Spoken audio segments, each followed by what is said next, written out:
बार बढ़िया talented student भी competitive examination में किसी कारण से छूट जाता है, सिलेक्ट नहीं होता। अब उसके सामने सिर्फ अंधेरा है और ऐसे डिप्रेशन में चला जाता है, कई तो सुसाइड कर लेते हैं यार। इसीलिए school classroom study is very precious my dear. अगर इसमें आप 12th में अबाव 85% ले आए तो आपको किसी भी प्राइवेट कॉलेज में बिना किसी डोनेशन के अपने पसंद की स्ट्रीम में एडमिशन मिल जाएगी। आपके सामने एक विकल्प खुला रहेगा, अंधकार नहीं होगा आपके जीवन में, एक साल आपका व्यर्थ नहीं जाएगा। इसीलिए आप क्लासरूम में कितना रेगुलर हैं मुझे नहीं मालूम, लेकिन अब जो बाकी बचा है उसमें भी क्लास लगे या नहीं लगे अपनी प्रॉब्लम सॉल्व तो करा सकते हैं। प्रॉब्लम सॉल्विंग क्लासेस तो चलती रहती है up to the examination. Exam के बीच में भी आप लोग आते हैं, पूछते हैं, हमारे टीचर्स हमेशा यहाँ रहते हैं कि हम आपको किस तरह हेल्प कर सकते हैं, tell me my dear son. तो इसीलिए जो हुआ ठीक है, जहाँ भी हुआ। अब यह है कि किसी भी विषय में जिसमें हम कमज़ोर हैं उसको ज़्यादा समय दें, ताकि उसकी वजह से बाकी जो हमारे स्ट्रांग सब्जेक्ट्स हैं वो लुट न जाएं। सब में हमारे अबाव 90% आए तो हम यहाँ पर भी सम्मानित होंगे। और न्यूज़पेपर भी यदि पढ़ा है तो मुझे विश्वास है आप कॉम्पिटिटिव एग्जामिनेशन भी सिलेक्ट हो जाएंगे, अपनी बढ़िया रैंक बनेगी भाई। इधर भी सम्मान मिलेगा, उधर भी सम्मान, लोक परलोक दोनों सुखी यार, और क्या चाहिए यार। मेरे को तो साल भर हो गया ये गीत गाते, बीन बजाते कि भाई मेहरबानी करो मुझ पर, अखबार पढ़ो, फोकट में अखबार आ रहा है।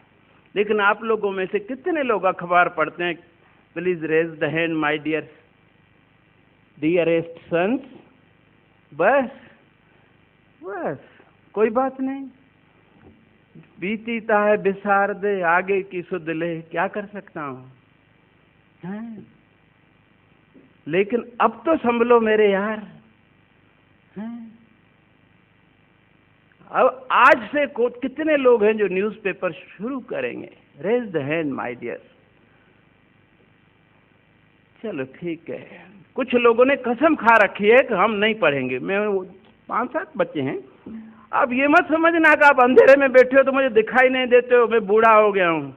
मेरी नज़र अपने बेटों पर हर एक उस पर रहती है। आप जानते हो मेरी दृष्टि जो है गिद्ध दृष्टि है, इसलिए मेरा नाम सिद्ध है। अखबार पढ़ो मेरे दोस्तों, नहीं तो फिर रोओगे, क्योंकि आपका इधर 90% हो भले, लेकिन उधर कॉम्पिटिटिव एग्जामिनेशन में तो जो 40% जीके का आएगा वहाँ मार खा जाओगे ना मेरे यार। और IIT, JEE, PMT, PET, कोई भी एग्ज़ाम आप पास करके जब जाते हो कॉलेजेस, उसके लिए बहुत रेप्यूटेड कॉलेजेस में आपको एडमिशन मिलती है, तो उसके अनुसार आपका पैकेज, अरे वो अपना सृजन कुमुद बिट्स पिलाने में गया, वहाँ से जैसा निकला, गुड़गांव में टाटा के साथ में कैनेडियन कोई कंपनी थी, वो पेटेंट कराती है मशीनों को। स्टार्टिंग में उसको 16 लाख का पैकेज दिया, और because his mind is very creative from the childhood, उसका नाम ही रखा सृजन, नाम में बहुत प्रभाव है।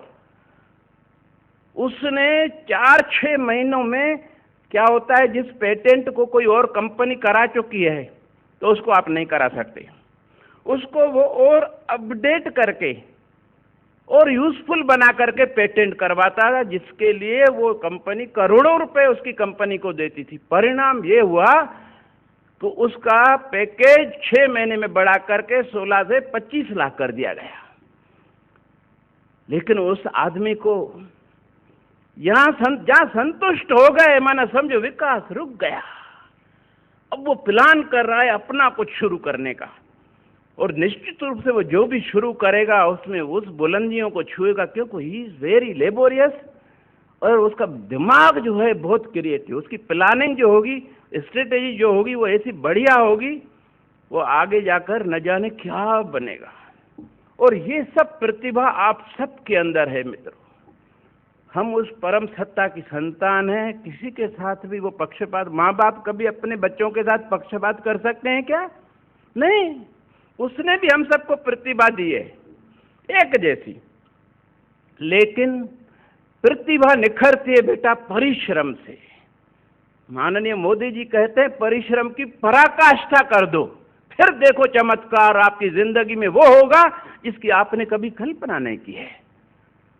और जो व्यक्ति परिश्रम से घबराएगा उसकी प्रतिभा कुंठित होती जाती है, एक दिन वो कहीं का नहीं रहता, समा जाता है धरती में, कुत्ते की मौत मर जाता है, उस पीछे कोई नाम लेवा नहीं होता। मैं चाहता हूं इस स्कूल का एक एक बच्चा जब जाए यहाँ से, कलाम साहब की तरह उसके साथ कुछ एक विशिष्ट उपलब्धि जुड़ी हो, जब उस बारे में बात हो पहले उसका नाम लिया जाए कि ये इसके फादर हैं, इस व्यक्ति ने संसार को ये दिया। और आपको जब तक आप कहीं पहुंच नहीं जाते, हम सब पूरा स्कूल मैनेजमेंट फैकल्टीज हर प्रकार की सहायता करने के लिए बंधे हुए हैं। That is our moral duty my dear, बशर्ते कि आपकी तरह से विनम्र होकर हमें बताया जाए, मदद मांगी जाए।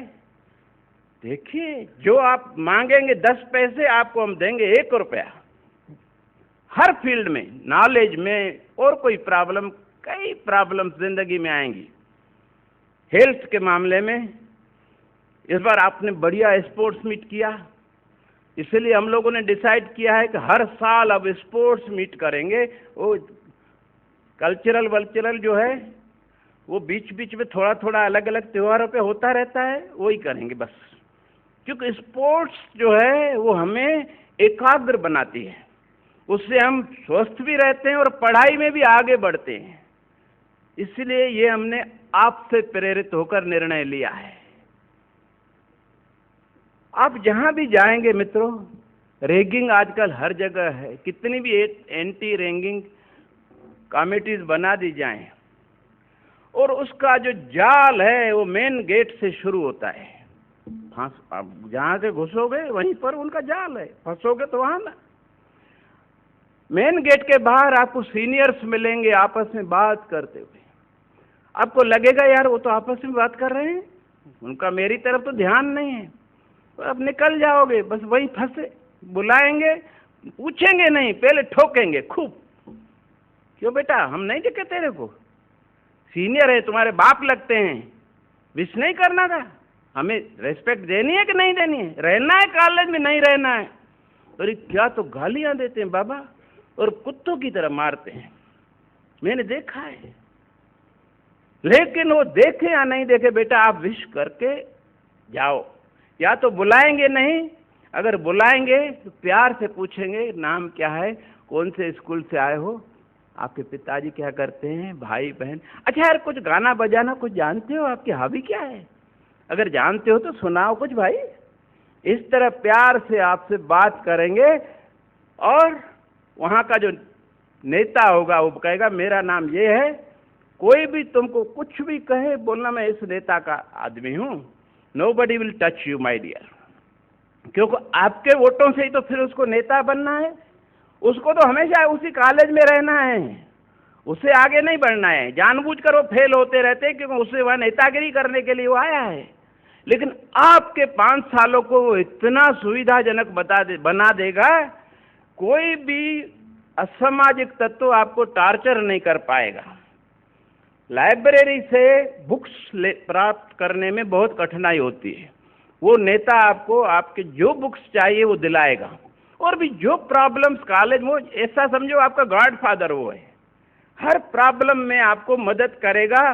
कोई कभी आप बीच में बीमार पड़ गए, आप प्रोजेक्ट आपके कंप्लीट नहीं, दूसरे अच्छे स्टूडेंट को बोलेगा इसको हेल्प करो, इसका कंप्लीट कराओ। कैसे हुआ ये? नम्रता से। जिसके अंदर अहंकार नहीं है, वो ही उसकी भाषा में शालीनता, नम्रता, सौम्यता अपने आप आ जाती है। कई लोगों को मैंने देखा है, बात कर रहे हैं आपस में, ऐसा लगता है जैसे लड़ रहे हो, क्योंकि अपनी माँ से भी उसी भाषा में उन्होंने बात की है ना। माँ तो सहन कर लेगी, दोस्त भी सहन कर लेगा, लेकिन वहां पर यदि अकड़ कर, भले आप बड़े तुरम खां हो, बड़े सेठ अरबपति के लड़के हो, अकड़ कर नाम बताया ना बेटा, तो उसी समय पहले तो वो अकड़ निकालते हैं। नाम बताना बहुत ही विनम्रता से, और जो जो पूछे बहुत ही विनम्रता। अरे नम्रता करने में, उनको सम्मान देने में हमारा क्या खर्चा क्या है यार, और हम कौन से बड़े वो बन गए हैं। अरे रावण इतना बलशाली, विद्वान, महान तपस्वी, कितनी तपस्या करके उसने शंकर भगवान को कई बार खुश करके कई वरदान प्राप्त किए। काल भगवान पैरों में पड़ा है। सोने की लंका का राजा, सोने की लंका उसको कहां से मिली थी, कौन बताएगा। तांडव नृत्य उसने खुद, उसके छंद लिखे, उसका रिदम बनाया, म्यूजिक बनाया, उसके स्टेप्स बनाए। वो तांडव नृत्य करके शंकर भगवान को प्रसन्न किया, जो उनको बहुत पसंद आया। बोले बेटा क्या मांगना है, मांगो। वो बोले भगवान, ये आप जो सोने की लंका बना रहे हैं ना, वो मुझे दे दीजिए। पार्वती जी के कहने पर अपने लिए वो सोने की वो लंका बना रहा था, लेकिन वो तो फक्कड़ है, दे दी उसको। बोला मेरा तो स्थान वैसे भी कैलाश पर्वत है। अब इतना महाबली, पराक्रमी, विद्वान, सोने की लंका का राजा जब अहंकार किया तो उसकी क्या दुर्गति हुई आपको मालूम है। हम कहाँ लगते हैं, काय का अहंकार है, हमें क्या रखा है यार। शरीर के एक एक द्वार से गंदगी गंदगी निकल रही है, पूरा शरीर जो है गंदगी से भरा हुआ है। शरीर तो निंदनीय है, उसकी क्या अपन सम्मान करें, क्या अहंकार करें। इसकी कीमत होती है बेटा जब इधर सोच हमारी अच्छी होती है। संतों महात्माओं को क्यों पूछते हैं, उनकी सोच अच्छी होती है, सबके प्रति उनके मन में आत्म भाव होता है, पॉजिटिविटी। चाहे उसका कोई बुरा करे तो भी उसका वो भला करते हैं, उसके लिए भला सोचते हैं, हृदय में उसके लिए बदले का भाव तक नहीं आता। परिणाम ये होता है कि सामने वाले का भी हृदय परिवर्तन हो जाता है। देश ये काम, इसको ही तो टेलीपैथी कहते हैं। मित्रों, यदि हम में अपने माता पिता की हुई मेहनत का कद्र है, उनके प्रति कृतज्ञता का भाव है, तो हमारे जीवन में जो भी लक्ष्य हमने बनाया है उसे प्राप्त करने के लिए हम कितने भी विनम्र बन जाएंगे, ताकि हमारी लक्ष्य प्राप्ति में किसी भी प्रकार की बाधा कोई न डाले। रास्ता ये है। अरे टकराहट तो वहां होगी जब दोनों के अंदर अहंकार हो। एक हाथ से ताली नहीं बजती मित्र। जब दोनों में अहंकार है तो वो आपस में टकराव पैदा होता है। परिणाम ये होता है उस लड़ाई झगड़े में ही हमारा पूरा समय शक्ति लग जाती है। तो पढ़ाई कौन करे यार, कौन सा हमें वहां हमेशा रहना है। ठीक है, तुम जीते हम हारा, भैया तुम्हारी जय जय, हमारी कोई जय जय नहीं। हमारी तो जय जय होगी जब यहाँ से निकल के जाएंगे और यूनिवर्सिटी टॉपर होकर निकलेंगे, तब हमारी जय जयकार होगी। हमारा लक्ष्य वो है। इस तरह से चुपचाप पढ़ाई करते, कहते ना इतनी अच्छी, इतनी परिश्रम करो, कुछ बोलने की जरूरत नहीं। जब आपकी सफलता वर्ण करेगी आपका, खुद आपकी वो सफलता चिल्ला चिल्ला कर लोगों को कहेगी कि he is the real hero.